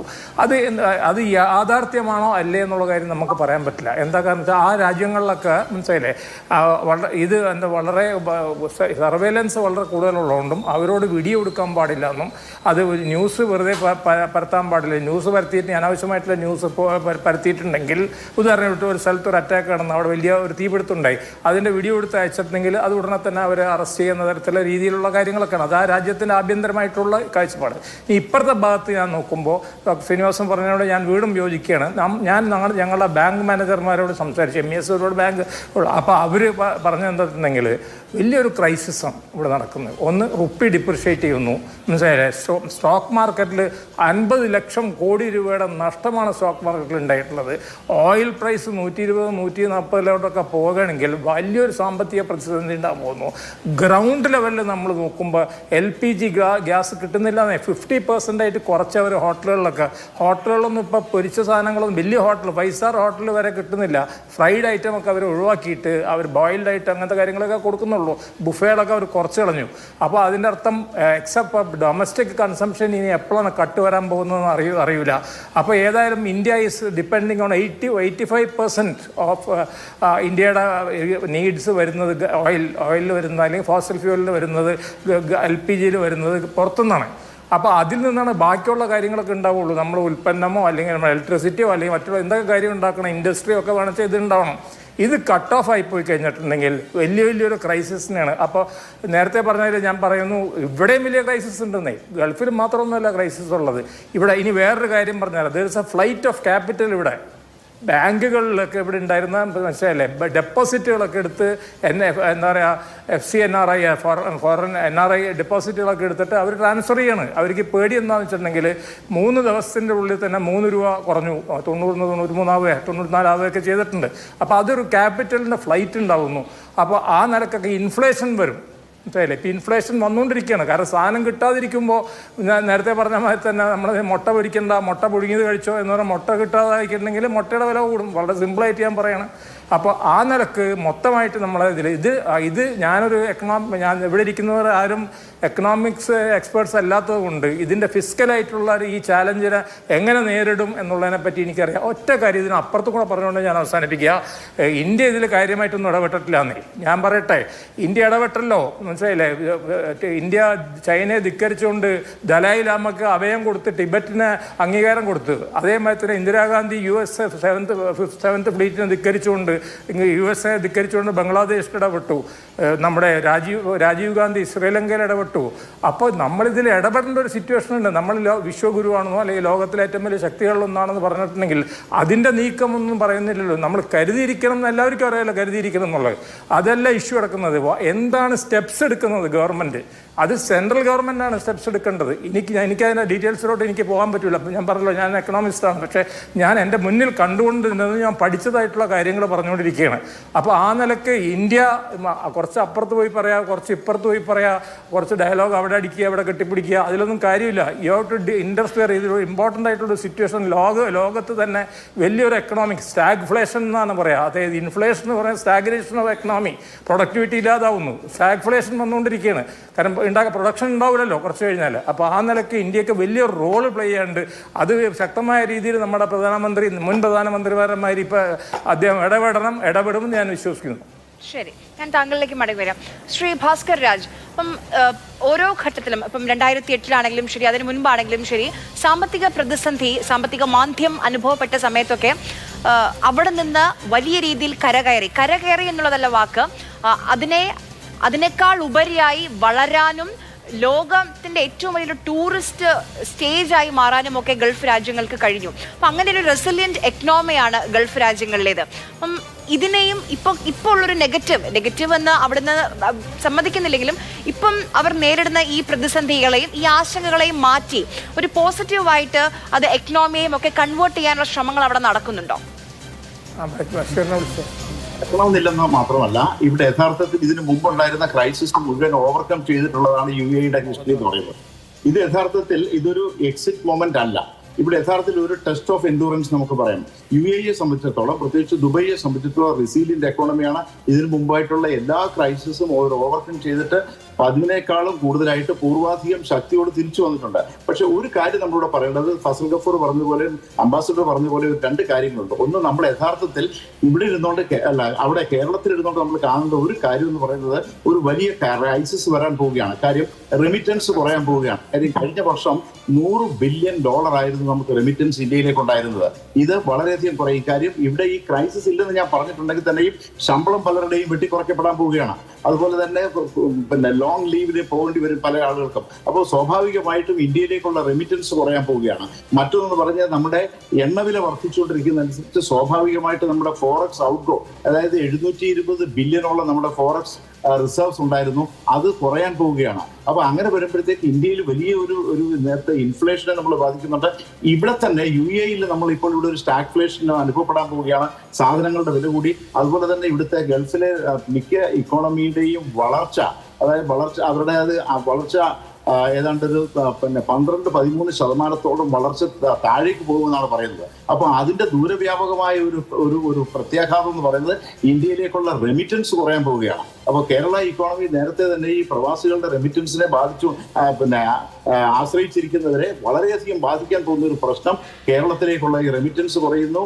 ഫോറക്സ് ഔട്ട്ഗോ വളരെ കൂടാൻ പോകുന്നു. സാധനങ്ങളുടെ വില കൂടാൻ പോകുന്നു. നമ്മൾ വലിയ ഒരു ക്രൈസിസിലേക്ക് അവിടെ നിന്നേക്ക്, അതായത് ഈ UAE അനുഭവപ്പെടാത്ത ഈ crisis will be transferred to Kerala എന്ന് വേണമെങ്കിൽ ഞാൻ പറയാം. മനസ്സിലായി. ശ്രീ TP ശ്രീനിവാസൻ, നമ്മൾ കേരളത്തിന്റെ സാമ്പത്തിക വ്യവസ്ഥ അല്ലെങ്കിൽ സാമ്പത്തിക മേഖല നമ്മുടെ പ്രവാസികളെ വളരെയധികം ആശ്രയിച്ച് മുന്നോട്ട് പോകുന്നതാണ്. അപ്പോൾ ഈ റെമിറ്റൻസിന്റെ കാര്യം അവിടെ നിന്ന് ഭാസ്കർ രാജ് സൂചിപ്പിച്ചു. അത് നമ്മളെ വലിയ രീതിയിൽ ബാധിക്കും. കേരളത്തെ പ്രത്യേകിച്ച് രാജ്യത്തിൽ ഒരുപക്ഷെ ഏറ്റവും കൂടുതൽ ബാധിക്കാൻ പോകുന്ന സംസ്ഥാനം കേരളമായിരിക്കും. ആ രീതിയിൽ നമ്മൾ പ്രവാസികളിൽ അവിടെ നമ്മൾ അത്രയും ഡിപ്പെൻഡ് ചെയ്യുന്നുണ്ട്. അതിനൊക്കെ ഇപ്പോൾ തന്നെ എന്തായിരിക്കും അതിനെ പ്രതിരോധിക്കാൻ നമ്മൾ ചെയ്യേണ്ടത്? ആ ആലോചനകൾ തുടങ്ങേണ്ട കാലമല്ലേ ഇത്? തീർച്ചയായിട്ടും ഞാനിത് മാതൃഭൂമി ചാനലിലായതുകൊണ്ട് പറയുകയാണ്. ഞാൻ ഇന്ന് മാതൃഭൂമി പത്രത്തിൽ ഒരു ലേഖനം എഴുതുകയുണ്ടായി. അത് വളരെ താമസിച്ചാണ് ഇന്നലെ കൊടുത്തത്, അതുകൊണ്ട് ബാക്ക് പേജിലാണ് അത് വന്നത്. പക്ഷേ അത് ആരും ശ്രദ്ധിക്കാത്ത പോലെയാണ് തോന്നുന്നത്. കാരണം ഞാൻ പറയുന്നത് ഇപ്പോൾ നമ്മുടെ ഇത് ട്രംപ് ഒരു ഭ്രാന്തനാണെന്നോ അല്ലെങ്കിൽ ഇറാനിയൻസ് വലിയ കടുപ്പത്തിൽ യുദ്ധം ചെയ്യുന്നതാണെന്നൊക്കെ അവലോകനം ചെയ്യാം. പക്ഷേ അതല്ല നമ്മുടെ ഇപ്പോഴത്തെ ഉദ്ദേശം.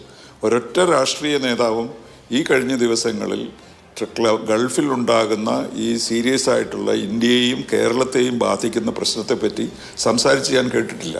അവർക്ക് എന്തെങ്കിലും പരിപാടിയുണ്ടോ എന്ന് ചെയ്യാനായിട്ട്? നോർക്ക എന്തു പറയുന്നു? ഒന്നും നടന്നിട്ടില്ല. അപ്പോൾ അതുകൊണ്ടാണ് ഞാൻ പറയുന്നത്, നമ്മൾ ആവശ്യമില്ലാത്ത ചർച്ചകളിൽ പോകുന്നതിന് പകരം ഇനി നമ്മൾ ഫോക്കസ് ചെയ്യേണ്ടത് യുദ്ധം അവസാനിച്ചാൽ നല്ലത് തന്നെ, യുദ്ധം വയ്ക്കാനുള്ള സാധ്യതകളുമുണ്ട്. പക്ഷേ നമ്മളിപ്പോൾ തന്നെ അതിനുള്ള നടപടികൾ എടുത്ത് നമ്മുടെ ആളുകൾക്ക് അവിടെ വരുന്ന പ്രശ്നങ്ങളും അത് കാരണം ഈ കേരളത്തിൽ വരുന്ന ഇന്ത്യയിൽ വരുന്ന പ്രശ്നങ്ങളും അപഗ്രഥിച്ച് ഒരു പ്രോഗ്രാം ഉണ്ടാക്കേണ്ടതുണ്ട്. അതാണ് നമുക്ക് ഏറ്റവും അത്യാവശ്യമായിട്ട് ചെയ്യേണ്ടത്. ശരി, ശ്രീ ജോസഫ് ആന്റണി, ഇപ്പം യുദ്ധം ട്രംപ് ആഗ്രഹിക്കുന്നുണ്ട് ഈ യുദ്ധത്തിനൊരു ഫുൾ സ്റ്റോപ്പ് ഇടാൻ. പക്ഷേ ഇന്ന് തന്നെ ഇറാന്റെ പ്രതികരണം ആ ഫുൾ സ്റ്റോപ്പിന് അവർ അത്രത്തോളം താല്പര്യപ്പെടുന്നില്ല. അല്ലെങ്കിൽ അവർ മുന്നോട്ട് വെക്കുന്ന കാര്യങ്ങളിൽ, അവരുടെ പരമാധികാരം അടക്കമുള്ള കാര്യങ്ങളിൽ അവർ തീരുമാനിക്കുമെന്നുള്ള ആ ഡിമാൻഡുകൾ, അതിൽ അമേരിക്ക അല്ലെങ്കിൽ ഇസ്രായേൽ ഇടപെടരുതെന്നാണ്. അപ്പോൾ എത്രത്തോളം അത് സാധ്യമാണെന്ന് നമുക്കറിയില്ല. ഈ യുദ്ധം ഏകപക്ഷീയമായി അമേരിക്കയും ഇസ്രായേലും തുടങ്ങുന്നതിന് മുൻപ് ഹോർമസ് കടലിടുക്ക് തുറന്നു കിടക്കുകയായിരുന്നു. ഇപ്പോൾ അടഞ്ഞു കിടക്കുകയാണ്. അത് തുറക്കാതെ യുദ്ധം തീർന്നു, യുദ്ധം അവസാനിച്ചു, സമാധാനം എന്ന് ട്രംപിന് പ്രഖ്യാപിക്കാൻ കഴിയുമോ? നമ്മൾ കാണേണ്ട ഒരു പ്രധാനപ്പെട്ട കാര്യം ആര്യ, ഇതിനകത്ത് ഈ ഇറാൻ ഇസ്രായേലിനെതിരെ യുദ്ധം ചെയ്യാൻ പോയില്ല, ഇറാൻ അമേരിക്കക്കെതിരെ യുദ്ധം ചെയ്യാൻ പോയില്ല.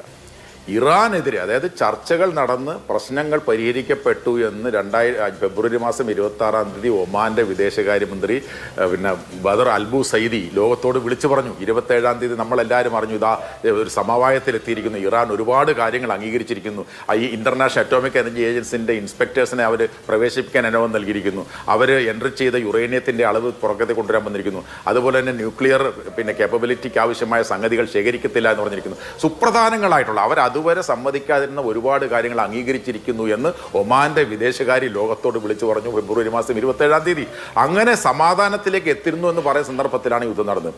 ഇറാൻ എന്തായാലും അറിയാമായിരുന്ന ഒരു കാര്യമുണ്ട്, എന്തൊക്കെ പറഞ്ഞാലും ഇവരുടെ ലക്ഷ്യം ഇതൊന്നുമല്ല, ഇറാനെ ഇല്ലാതാക്കലാണ് അവരുടെ ലക്ഷ്യം എന്നുള്ളതുകൊണ്ട് അവർ കൃത്യമായ ഒരു കാര്യം പറഞ്ഞിരുന്നു ഇറാൻ ലോകത്തോടും അമേരിക്കയോടും. എന്താ പറഞ്ഞത്?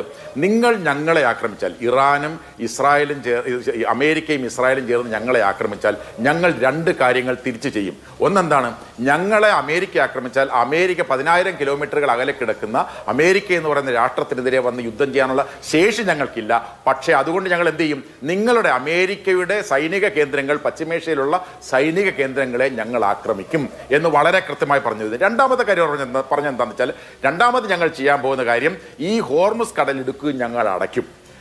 ഇത് നമ്മൾ മനസ്സിലാക്കേണ്ട കാര്യം. ഇവിടെ ഈ അമേരിക്കൻ പ്രസിഡന്റും ഈ ഇസ്രായേലും മനസ്സിലാക്കാതെ പോയ ഒരു കാര്യത്തെക്കുറിച്ച് ഞാൻ പറയാം. ഈ റോബർട്ട് ജെർവിസ് എന്ന് പറയുന്ന ഒരു ഇന്റർനാഷണൽ റിലേഷൻസിലെ എക്സ്പെർട്ട് ഉണ്ട്. അദ്ദേഹം പറയുന്ന ഒരു കാര്യം, പെർസെപ്ഷൻ ആൻഡ് മിസ്പെർസെപ്ഷൻ എന്ന പുസ്തകത്തിൽ അദ്ദേഹം പറയും, ഈ ഓവർ കോൺഫിഡൻസ് ബയാസ് എന്ന് പറയും, ക്വിക്ക് വിക്ടറി ഇല്യൂഷൻ എന്ന് പറയും.